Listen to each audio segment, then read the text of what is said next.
As a SWAT officer, the HOA president was zip-tied on her own pontoon boat and yelling about decorum rules. Gently read her the trespassing statute while munching on a protein bar. My dog Moose had a superiority complex and peed on her private HOA property sign behind her like it was a fire hydrant. I waved while sipping my coffee on my porch swing. She had attempted to blockade my land beside the lake. She was unaware that I was the local SWAT unit leader. I'm Dane Rutled, a 39-year-old coordinator of tactical training with the Special Response Unit of the Carson County Sheriff's Office. I bought a peaceful lakeside property in a town where yoga mothers dress Gucci and every mailbox is checked. For color saturation, after working for 15 years in law enforcement, the town is apparently not governed by the HOA. Sadly, Paula, the adjoining HOA's wine-thirsty menace, who had a Bluetooth headset surgically attached to her ear, had other ideas. Greetings on my gate were the first thing that happened. Think about matching the style of your house to the values of a lake. They read, on a Monday morning, I discovered the first one, which had the HOA emblem embossed in gold and was printed on paper with a lavender fragrance. Then the drones arrived, actual quadcopters, looking over my fence to confirm that the structure was in conformity. I assumed it was a kid's toy when I first spotted one floating over my backyard. But then I saw the HOA sticker on its side and the camera. When my nephews came to visit, they flew it low enough to take pictures of my deck furniture and the playground I had constructed for the kids. Paula began phoning me at all hours to talk about my infractions. She contacted me at 6 a.m. on a Saturday to let me know that my mailbox was 3 off perpendicular, and she left a voicemail at 8 p.m. on a Wednesday, stating that my porch light was too bright and detracting from the neighborhood's ambient lighting aesthetic. She even came to my door during a Broncos game to use a real ruler to measure the height of my doormat and explain that it was thicker than what was permitted under HOA rules. Subsection 12.4, Paula and her clipboard army then used golf carts to physically block my driveway while yelling no non-conforming architecture with the fervor of individuals having nothing better to do on a Tuesday afternoon. Each of the 6 of them had the HOA President's Advisory Committee embroidered on the chest of a similar purple polo shirt. In anticipation of a protracted siege, they had packed foldable chairs and a cooler full of kombucha. The fact that I had converted my barn into a man cave with a tin roof was their problem. They asserted the unapproved texture with the gravity of nuclear inspectors. They imposed fines for anything from illegal bird feeders to excessive grass height. Over the allowed 2.5 inches, the grass penalty was $75 per inch, since it appears that bringing in non-native species could upset the natural balance of their planned community. The bird feeder was fined $200, a stack of pink infraction. Notifications that resembled a jumbled deck of cards was in my possession. Every one was more absurd than the one before it. A $100 fine for keeping a garden hose in plain sight from the road. $50 was spent on wind chimes that didn't make any melodies. $300 for a truck that was my personal vehicle but was judged to commercial for a residential area. I sent back pictures of my badge along with a courteous email stating that they didn't have control over my property. I sent copies of the 1992 property records, which unequivocally demonstrate that my ranch was left out of the HOA incorporation paperwork. They became bolder at that point. Paula began arriving at strange times to take pictures of my patio furniture arrangements and measure the space between my fence posts. She brought a color wheel to compare my deck stain to authorized hues and a decibel meter to gauge Moose's barking. She even claimed that my American flag was 2 inches higher than the allowed height, but she was unable to identify which regulation it was. She persuaded other board members to support her. Every time I checked my mail, Gerald Hapsmith, the treasurer, began dropping passive-aggressive letters regarding property valuations. The secretary, Dorothy Crane, used often pull up in front of my house and take shots while feigning to be.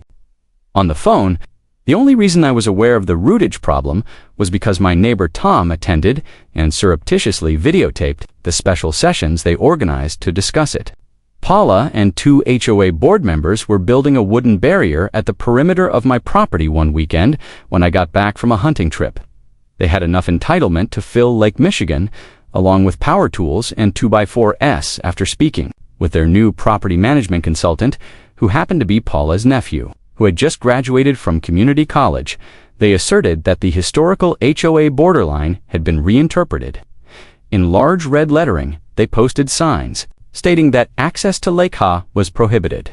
I begged to differ with my property deed. When I called the county assessor's office on Monday morning, they agreed. The sheriff, who was also my old police partner, did the same thing. After our most recent training scenario was canceled. Owing to financial restrictions, my tactical unit as a whole was also searching for a team-building activity. The boys were becoming agitated, and Paula had just offered to be our next practice target. I believe in following the rules, so I first made a formal complaint through the appropriate channels. Paula disregarded it and attempted to get me $1,200 for using facial expressions to harass board members. On official HOA letterhead, she actually wrote that. She said that my severe expression during our most recent interaction threatened her emotional health. Additionally, she imposed a $500 fine for permitting Moose to bark in a way that deviated from accepted canine vocalization norms. I thus called my squad. Operation HOA Bowdown got underway at 7 a.m. on Sunday. 3 cruisers arrived, their motors purring like lions about to charge, but their lights out. My squad quietly and professionally arrived on the scene, fully outfitted in tactical gear. We didn't come to play games or needlessly threaten people. Our purpose was to uphold the law, not make-believe HOA ideals of architectural harmony. They issued tickets for illegal construction erection without the required permits, unlawful property modification, and trespassing.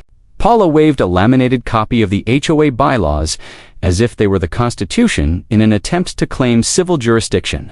She threatened to call her lawyer, whom she said was the greatest in the state, and yelled about her power as president. We showed her the county plat map, which made it quite evident that my property borders extended 50 feet beyond the point at which she erected her absurd barrier. Things started to become complicated when she attempted to take the map out of Officer Brennan's hands. She yelled that a small company owner was being oppressed by fascists and tyrants. Despite the HOA's intended status as a nonprofit, it appears that she used it like her own little business. Technically, she assaulted a law enforcement official when she shoved him. We warned her 3 times to back off and obey. With several witnesses present, each warning was given in a composed and understandable manner. In response, she threw her clipboard at Deputy Harrison and tried to escape on her golf cart, which reached its top speed of around 12 miles per hour. The entire 30 seconds were spent in what could be called a pursuit. Deputy Collins ate an apple and jogged beside her wagon. She struck her own HOA-approved decorative boulder as she veered for the lake, seemingly preparing some kind of aquatic escape. The cart swayed. She fell onto the grass and began to accuse the police of violence and whiplash. She then resisted being taken into custody, so we gently zip-tied her. Professional norms and all that. After examining her, the EMTs determined that she was only extremely distressed but otherwise fine. While Paula was being led away from the pontoon boat she had attempted to take as public property, the entire neighborhood watched from their drives, yelling about discrimination and constitutional violations. She had really produced a phony HOA decree claiming eminent domain over all watercraft within 500 feet of the HOA-controlled shoreline, along with bolt cutters to cut my chain. Even her purported HOA dock was not where the boat was. It was connected to my personal pier, which I had constructed myself with the help of the appropriate county permissions. Not even her board friends were exempt. Their neighbors, who had reportedly been waiting for someone to challenge Paula's reign of terror, struck them with $9,000 in civil cases and collective fines. It turns out that she has been pestering other people besides myself. The 3 homes owned by the Johnsons were penalized for having shutters that were the incorrect shade of beige due to their grandchildren's chalk paintings on their driveway. The elderly couple across the lake had been issued infraction warnings. When he learned of Paula's legal liability, the HOA attorney quit in the middle of her hearing. During the emergency board meeting, he actually stood up, declared that it was unethical for him to continue representing a company that was engaging in harassment and illegal trespassing, and left while Paula yelled at him for breach of contract. As the Star-Spangled Banner played on a Bluetooth speaker that Officer Brennan had brought especially for the event, Deputy Collins tore down the barricade they had constructed with a backhoe. It was discovered throughout the ensuing court proceedings that Paula had been embezzling HOA money to cover the cost of her monthly Botox treatments and membership in the wine club. The prosecutor produced bank records that demonstrated automated monthly transactions to the upscale spa in the city called Vintages and Vanity. She had concealed it behind unfinished community beautification projects and landscaping costs. Over $30,000 in embezzled money over the previous 3 years was discovered by the forensic accountant. Bills from five-star restaurants were filed, as board meeting expenses and receipts for designer handbags were marked as office supplies. In addition, she had been using HOA funds to operate a side business selling essential oils to other board members' wives, pressuring them to throw parties or risk higher fines. A whole network of corruption was discovered during the investigation. In exchange for guiding the landscaping company to exclusive contracts at exorbitant pricing, she had been accepting kickbacks. The property consultant, her nephew, was charging the HOA $15,000 per month for services that included him.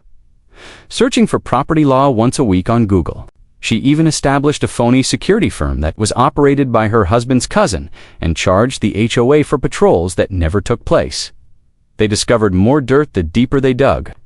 Paula received an 18-month prison term for assaulting a law enforcement officer and embezzling money, but she would probably only serve 6 months if she behaved well. She was also mandated to pay the county $15,000 in fines and $45,000 in reparations to the HOA in particular. The judge added $200 in community work to assist low-income families with property issues. She passed out in the courtroom as the judge read the punishment, toppling her lawyer's water pitcher in the process. When she regained consciousness, she began wailing about how her life had been destroyed and how nonconformist property owners who didn't realize how important it was to uphold community norms were behind the whole thing. It's